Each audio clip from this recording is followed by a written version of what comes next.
this Shabbat. So now I want to go ahead to my talk for today with Rabbi Cutler. Wrap up with, we had fun doing this one. And we start out with the question of where are Jewish humorists? We talked about last time, so I'm going to reprise that last section. What is it that makes us funny? And talking about, well, who is the president of the Ukraine? Zelensky, Volodymyr Zelensky, who is a stand-up comic. I said the Jewish community, that's where you get Shalom Aleichem from, right? The Ukraine. And so, and maybe because he's a Jewish comedian, that's why Putin must destroy him, because comedy is very disruptive. Or maybe that's why. And although he certainly doesn't act as a comedian today, he's a very serious man, Oh yeah. So we're going to start here. I'm going to open with this part right here and take it from there. Share this. I want people to know that these people were not only Jewish in name and in feeling, they gave of themselves, and they were so wonderful and so proud of their Jewishness. Where are they today? These guys are gone, and I don't find not even. Do you see anybody among the young comedians that carry that kind of clout, weight? No. Yeah. Who? Sacha Baron Cohen. Oh, well, Sacha Baron Cohen, but he's, he came to my services once, and, or more than once, because he was very friendly with one of my members from Israel. Adam Sandler.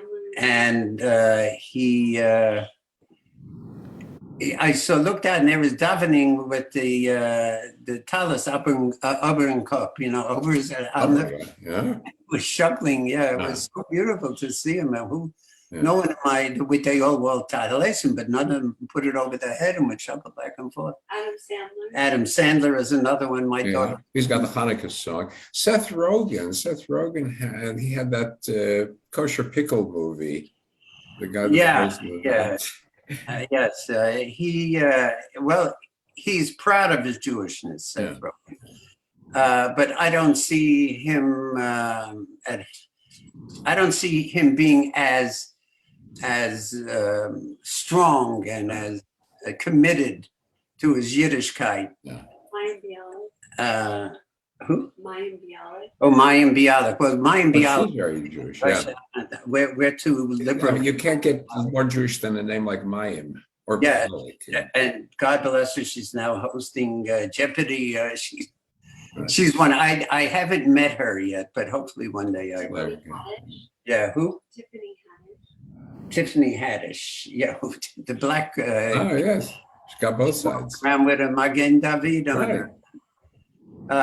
So we're going places, but I want the children of these performers I just mentioned. I want them to be active, and that's hard. Yeah, I saw Sarah Silverman started to stand up also. Yes. About the idea of a Jew face, should somebody acting a Jewish part, should they have a Jewish punim, a Yiddish punim? Yeah, well, actually, Chelsea knows it better than I do, and you can tell me some things about Sarah Silverman. Yes, Sarah Silverman is thoroughly through and through Jewish, and it's God bless her as well, which is good to see. But I want to see the current generation who are coming up and taking over. I want to see their Yiddishkeit, and that's what I'm missing. That's interesting. Very interesting. I would love. Let me talk about comedians and Jewish comedians in particular, and so on. But are Jews funny? I'm going to ask you this. Yeah. Well, what's funny about Jews? Yeah, funny is they have a Jewish cup, but that's why, because you have a Yiddish cup, you become funny. That's instead of a Yiddish punim. That's better. Yes. And we have been through so many trials and tribulations over the years, the many years. We would face it with humor. I mean, how else? How do you defeat the Cossacks when they're coming? So you do it with humor, with the children, with the family. It's much easier to do it with a Yiddish cup, and this transformed from the shtetl and came over, refined itself over the many years, and then we have everyone. Henny Youngman. I loved Henny Youngman. And Milton Berle. And Milton, I also officiated over his, but Milton was, we had, there's one story which I won't tell about Milton, but I do tell it when I grew one, next time I'm with you. Also, Zero Mistel has a great story. Next time, remind me. But these guys are gone, and the head that they had on Henny came to my service. Okay. Very good. One second. Let's go up here. He's going to Henny Youngman. So he mentioned Milton Berle. He was here one Shabbat Friday night. They gave him an honor, and he did an 1 hour spontaneous routine, a lot of which was off color, so it was a little bit not for the shul, and everybody's a little embarrassed. But 1 hour long routine. That was Milton Berle, he mentioned. And now, so he's going into Henny Youngman. So I'm going to just, a little bit about Henny Youngman, American comedian, musician, famous for his one-liners. I'm going to give you an example, one sentence after another as a joke. And his best phrase is, "Take my wife, please." Right? That's famous. And at a time when comedians would tell long stories, he would do this boom, boom, boom, one-liner jokes while he's playing a violin also. And he would create cartoon-like situations without the lengthy build-ups, go right to the punchline. King of the one-liners, that's what Walter Winchell called him. So I'm going to show you this little tidbit of Henny Youngman, and then we're going to move on. Let's see. Click, click. There we go. Did it do? Click. There we go. Go on.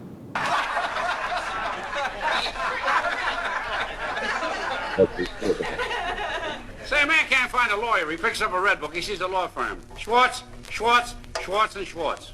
He calls him and says, "I'd like to talk to Mr. Schwartz." Not in today. He's playing golf. He's all right, then let me talk to Mr. Schwartz.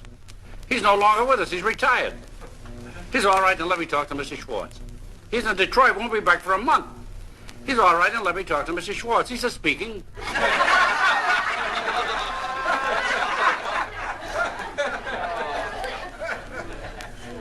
A little old man gets hit by a car, and the cop puts him against the wall and props him up, covers with him in a blanket. He says to the old man, "Are you comfortable?" He says, "I make a nice living."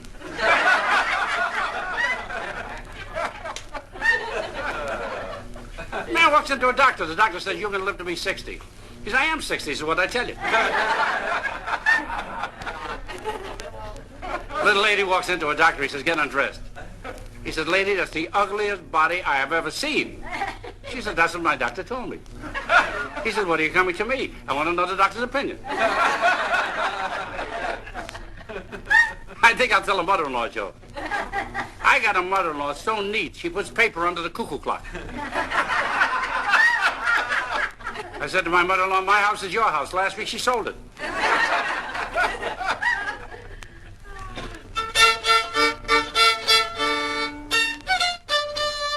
Meanwhile, folks.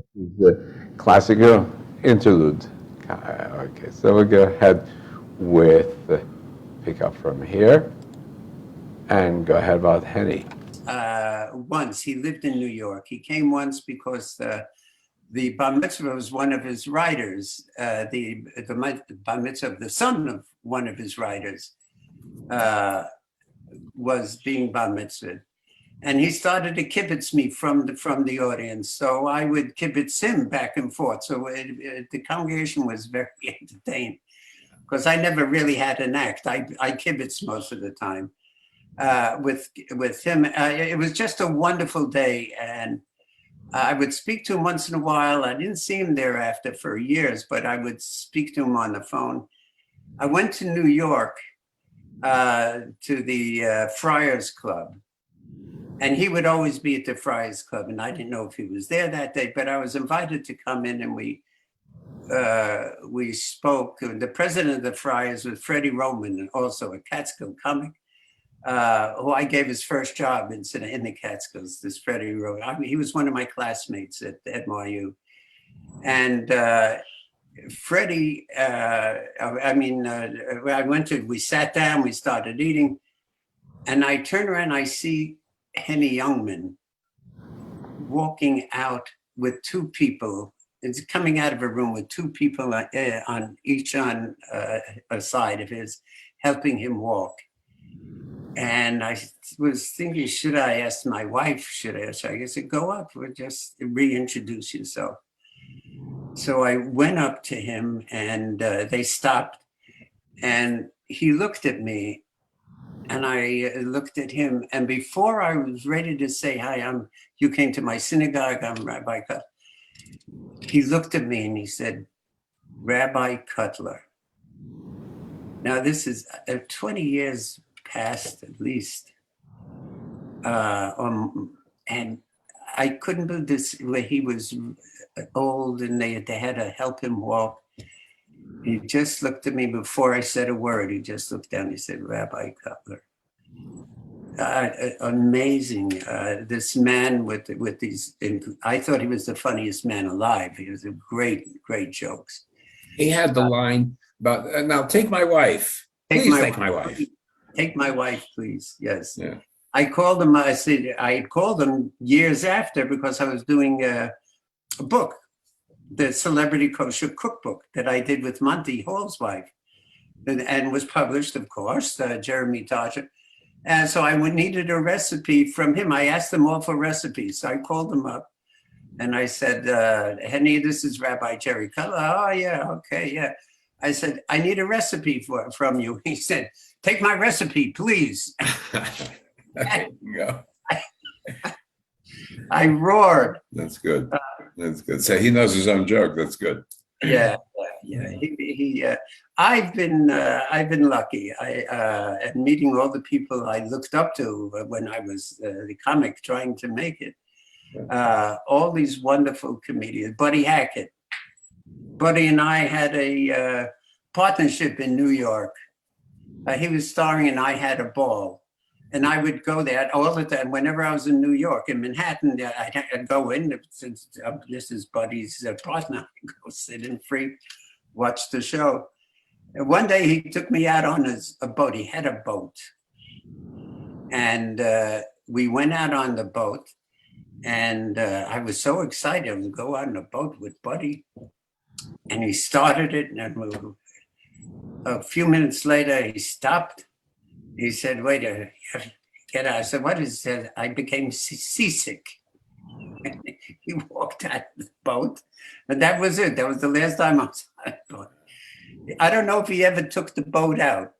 I heard from someone he never did. He would go into the boat and then sit there. But this time he started and he got seasick. Jackie Mason had a routine about why does a Jew buy a boat? Because you never go to the sea with it. You just have it to show everybody. That's Jackie was...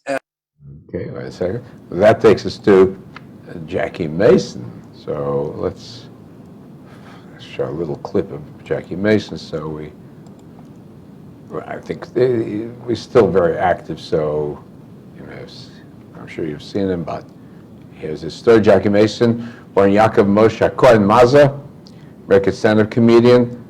A one-man show, The World According to Me, won Tony Awards and Outer Circle and Emmy Awards and Grammy and so on. Later on, he had a Broadway special, Jackie Mason on Broadway, another Emmy Award. He was the voice in The Simpsons, Rabbi Hyman Krostofsky, and he was known for his delivery and use of innuendo and pun, and politically incorrect very much so. And I asked the question about, he was the son of a rabbi, was he a rabbi? And Rabbi Cutler mentions that he was a chazan. Actually, he also was ordained as a rabbi by Rabbi Moshe Feinstein, which is a big Top Gun name, but certainly was not orthodox in his behavior. But let's go ahead here with this routine. What happens when a Jew goes into a restaurant? When a Gentile walks into a restaurant, they're very nervous. They walk in there, how do you do? May I sit down? May I sit down? How long should I wait? 9 years? Why not? 9 years is okay. You ever see how a Jew walks into a restaurant like a partner? Hello!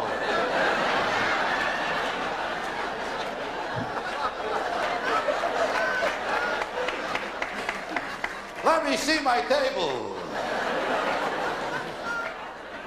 No matter which table you show him, you call this a table for a man like me?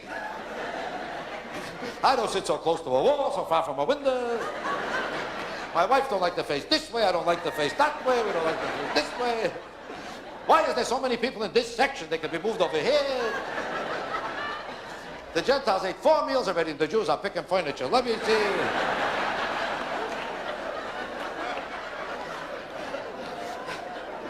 It takes them 3 hours to pick out a table, then they start a whole new fight. Why is it so drafty here?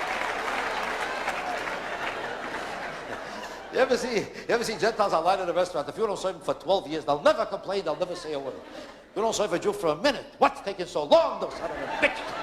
I was here before them, I was here before them. They didn't come in before he came down, he sat down before he got up, he walked out before he came forward. I'll sue that bastard, that son of a bitch. And meanwhile, the Gentiles are sleeping as people. You see, food is not a very important factor to a Gentile. It's not an amazing difference to them. They don't care. It's emotional experience. It doesn't mean nothing to them. They eat it, they don't, they got it, they didn't. It's not important. They wait for the meal to come. They can fall asleep. If it showed up, they don't remember. It's not important. They can't get emotionally involved in food. You understand this? They eat, let's say, scrambled eggs with French fries. They order it, it comes or not, they don't remember. You ever see a Jew order scrambled eggs and French fries? It's an emotional experience. It's a major problem. Listen, I don't want the eggs over light. I don't want it too light. I don't want it too heavy. I don't want it low. I don't want it high. I don't want it very scrambled. I want it... Okay. So it might strike us as funny, but I remember Khrushchev was once complaining, it was recorded, what is it with Jews? Everything is a problem. Everybody else in the Soviet Union, fine. With Jews, it's only complaining. Maybe that's why Putin can't manage with Zelensky. Maybe that's it. Oh, let's go ahead now with Rabbi Cutler. Go ahead. A dear friend, and I loved him a lot. He also started as a rabbi. He was, well, I think it was a cantor, as opposed to his father is a Hasidic rabbi. And his brothers also, but he went into comedy. I know he was a chazan in Virginia or someplace for the high holiday, Yom Tovim, he was a chazan. But when he came to the same, I'll tell you how I met him. Before I started comedy, I was working at a place called the Pioneer Country Club, which was very orthodox club in the Catskills. And all of us sat in the, where we had a big room with cots, and all the waiters and busboys would sleep in there. And we were all friends. We'd have our own bed, of course, our own place for clothing. And one day I woke up and in the morning, I got up very early. I looked next to me and the guy who's usually there wasn't there. And I looked closer and it's Jackie Vernon. It's Jackie Vernon. Jackie Mason. And that's the first time I met him. I said, excuse me, I know who you are, but what are you doing here? He said, oh, I'll tell you the truth. They gave me, Woody gave me this job. One of the guys gave him his bed so he can sleep there at night. And the guy found another bed. So since he would walk into the dining room every single day. Now remember, he was sleeping with us and nobody knew who he was. He'd walk into the, every day. He'd walk over to the desk, the clerk at the desk, and he'd say, are there any messages for Jackie Mason? And the guy, he said, no, there's nothing that came in for Jackie Mason. He said, okay. He'd go and he'd find a table inside the dining room and he'd sit down. Before long, or maybe 10 minutes after he sat down, the people at the table are hysterical. The next day, the same thing. Come in and says, anything for Jackie Mason? And they said, no, not here. Oh, it's okay, I'll just go. And he walked inside. He wasn't registered or anything. He did this for a few days before the owner of the Pioneer Country Club, Mr. Gottenberg, came in, and he said, "What's this guy doing here? Who is that guy?" So I said, "Well, that's is he a guest?" No, but he's. Well, he walked in, and pretty soon he was sitting at the table that Jackie had chosen, and he was hysterical laughing. They offered Jackie a job, and that was it. That was the beginning of Jackie Mason. I was also an MC, and Jackie was an MC, and he was brilliant. When I saw Jackie do his stuff, I said, "Where do I compare to Jackie Mason? I mean, that's already a coming." So from there, he encouraged me to go on to become. He saw my act, but I could never attain the success that Jackie Mason did. My success is in my children, and this one who's sitting next to me over here, Chelsano, who's my chazante, and I love this kid. I'm so proud of him. And the other one works for Wilshire Boulevard Temple and Temple Emmanuel. She does all the movie. What does she do there? She films and edits. She films and edits all their activities. You know, when they honor somebody. Oh, very nice. And they put it on their TV and Does all their content. and what? Does all their content.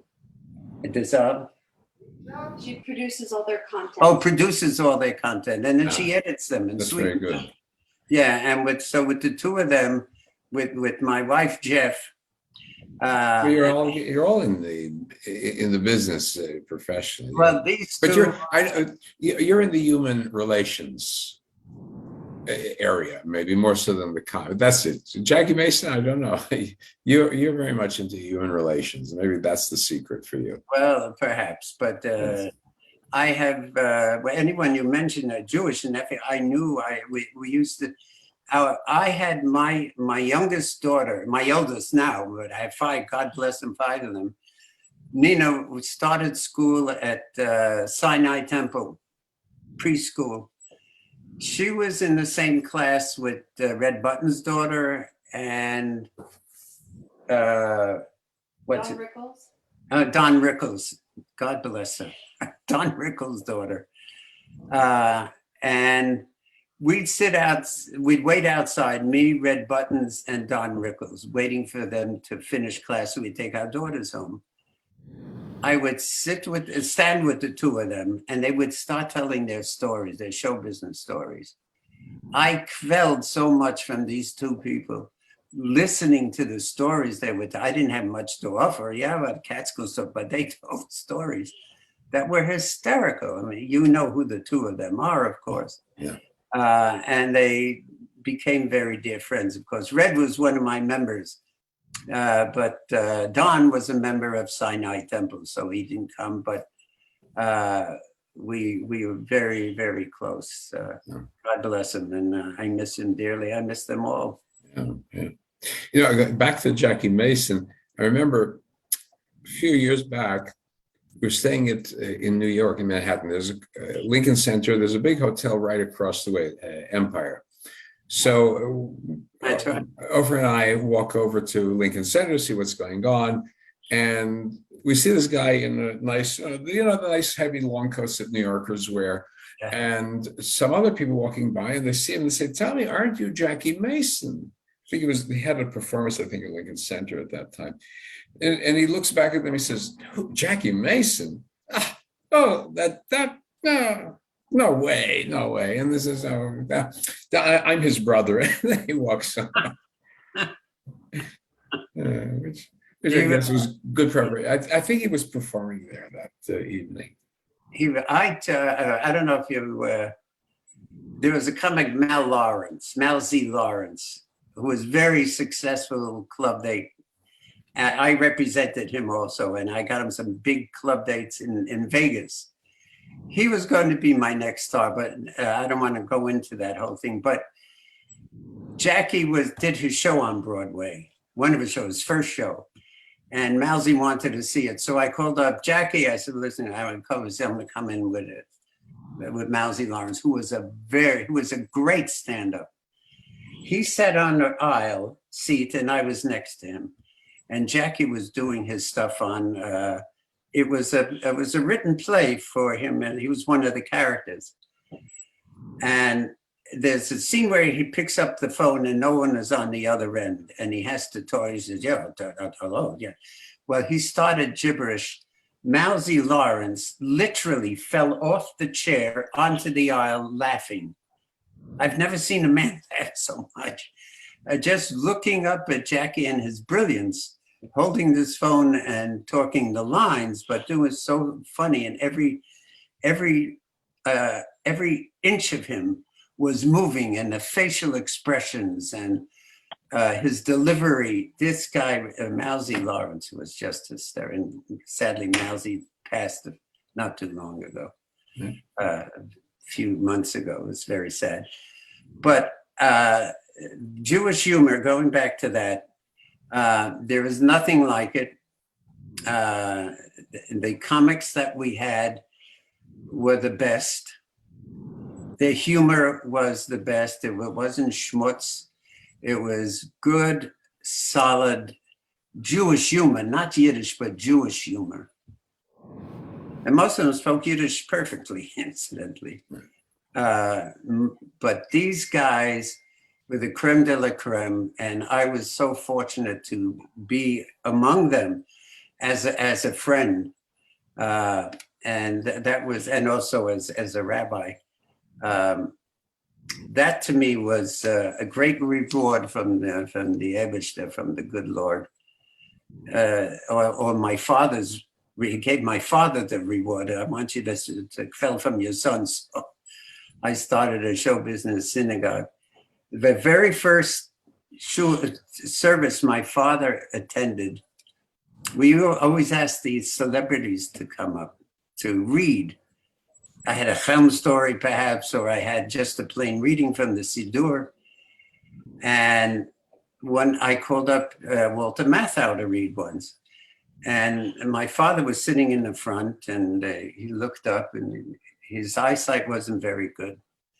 Then he was long in years, God bless him. And he saw Walter read, and after the service, my father came over. He said, "Jerry, was that? He looked so much like Walter Matthau. Who was that?" I said, "Dad, that was Walter Matthau." And he grabbed me around and hugged me. And he said, "You're bringing them back into shul." Oh, nice. And That's nice. It was so wonderful. He was so proud that his Jerila would bringing them back. But they came of their own volition. And those years were my glory years. And sadly, they're gone, but we're still doing okay. And then your temple, which has such a great background, show business background. I had my services there, as you know, in the main chapel, but you weren't there yet. And they were I went to Jack Carter's son's bar mitzvah there as well before I started doing services. And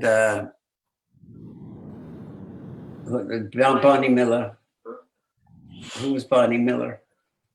Oh, All right. So now we're going to go into this bar mitzvah, and Barney Miller, if you remember, that is Hal Linden comes in. And so Hal Linden, born Harold Lipschitz, American stage and screen actor, began as a big band musician in the 50s, summer stock off Broadway.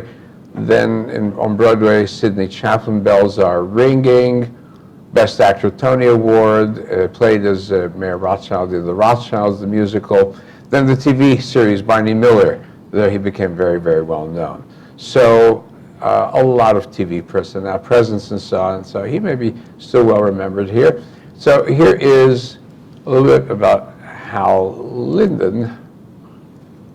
Let's see him. We made a lot out of nothing. We sat on 2 old orange crates, ate franks and beans from paper plates. Our bedroom was a mattress on the floor. The 2 of us had nothing, and we needed nothing more. We window shopped Fifth Avenue, rubbed elbows with the well-to-do. My trousers were as shiny as my shoes. The 2 of us had something when we had nothing to lose. I miss the hungry years, the once upon a time, the lovely long ago we didn't have a dime, and something that we shared got lost along the way. So a little bit of nostalgia. A lot of us remember, we were right, young people, we start out with nothing. We get more things on the way, but sometimes when we had nothing, we could appreciate the little we had more than when we have a lot of everything. A very poignant song. And I'm going to go back now to Rabbi Cutler, and there's a little bit of a similarity between the two. Go ahead. Hal Linden. Hal Linden. She knows everybody.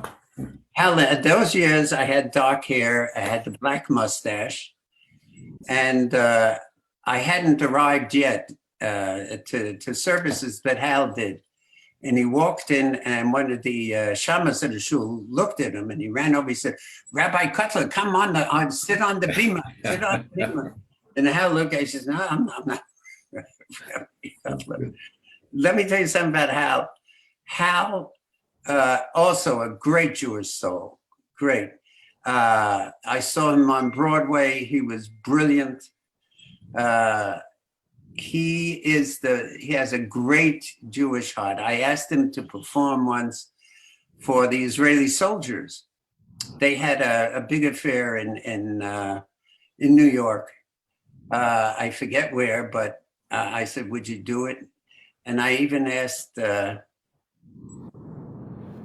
Connie Russell, what was her name? Jane, the singer, Italian, Connie Russell, I forget. But anyway, she did it too. But he was so brilliant that night. He came, he talked to everyone, and then he sang. He's such a beautiful voice. And he's a good neshama, this guy. And whenever I've asked him for something Jewish, he was there. And in fact, all of them never turned me down. Norm Crosby never, ever turned me down whenever I asked them to do something gratis. They all did it. That's how you got them for the Chabad telethons. I was trying to figure how you got a lot of people in there, not necessarily Jewish, who were. Oh, everyone came. Everyone came, because the Jews always. When I asked Walter Matthau, I went on set. He was doing a movie with George Burns, and I went over to Walter, and he took me over to Richard Benjamin. That's how I met. He said, "Richard, we're doing a telethon. He wants you to do it." And he said, "Well, of course, tell me about it." And Richard and I and his wife, who's also an actress, Paula Prentice. He's still, God bless him, he comes to every service before the pandemic. But every Yom Kippur, he's in shul with Paula. And if I ask them to read, they feel it's an honor. They come up and they read. They're lovely, lovely people. So I'm glad I started a synagogue for entertainers, and I'm glad that they came. And it's my credit to my father, of course, who made me study and go to the schools, to the seminaries, and it was a good segue of me from doing what I was doing, which was an agent, a manager, theatrical manager, and then I was writing, and I wrote a film or two and TV series, comedy, and then I started this synagogue, and it just like Topsy, we grew. And I think your father hit the nail on the head. He said he was so proud because you were keeping them connected to their Jewishness, to their roots, I was, to the people. And that's a very big thing. Walter was, when he was dying, I'll start to cry. He didn't want me to visit him and look at him like that. So instead, they called me. And he has a son, Charlie, who I adore, Walter. He's now also a director, and Charlie appeared in a few films with him. And Walter, he said, Jerry, listen, I want you to make sure of something. I want you to make sure that Charlie marries a Jewish. I want you to make sure he marries a Jewish girl. And shortly thereafter, a day or two, he passed on. Wow. Wow. I told this to Charlie. Charlie, Avtzalach, he found a beautiful girl. I mean, she's very beautiful, who wasn't Jewish. I said, no, the last thing your father said to me, is he wants you to marry a Jewish girl. I want her to come to our, I was giving lessons for conversion. And he did. He brought her, the two of them, and he learned a lot too, Charlie and his wife. They were lovely. So I fulfilled. Okay. Married the two of them, and I felt happy and fulfilled. Very good. Very good. It was beautiful. I'm sorry for. No, that's you're personal, because it's very personal. These are not just some celeb somewhere. They're people that you were close to, became friends with, and I can understand. Well, one day we'll sit down and I'll tell you, or I'll write a book. I keep on saying I want to write a book. I have so many. You got two people working with you, three people, right? Two daughters here and a wife who are all producing. Right. The shul, my wife, she really runs the shul, and she keeps me apprised of everything what I should know. We sit down, we discuss the services that we're going to stream, and Chelsea, of course, is incredible. So they can get your book out for you. Also, Bill Marks, who you will talk to Bill. Right. He has a great story about his father, Hoppo. Okay. Bill Marks even came in when Israel Independence Day, my service. He played Exodus, "This land is mine." Yeah. And he did it. He was so incredible. It was so beautiful. It was, and he's an incredible guy. Whenever Chelsea walks into his house, he runs to the piano and sits down. She has to sing, so he plays this thing. That's nice. It's a whole. But Chelsea's your cantor, all right? Chelsea is the chazan, Chazan. Yeah, and So, Tess is the she works with this. Here's what I want to do. Yes, sir. It's what I want to. I want to cut for now, and then we'll set up another session where I'll have you bring in Bill. Very definitely, because Bill, I spoke to him and he said he wants to. Right. And we'll find a convenient time.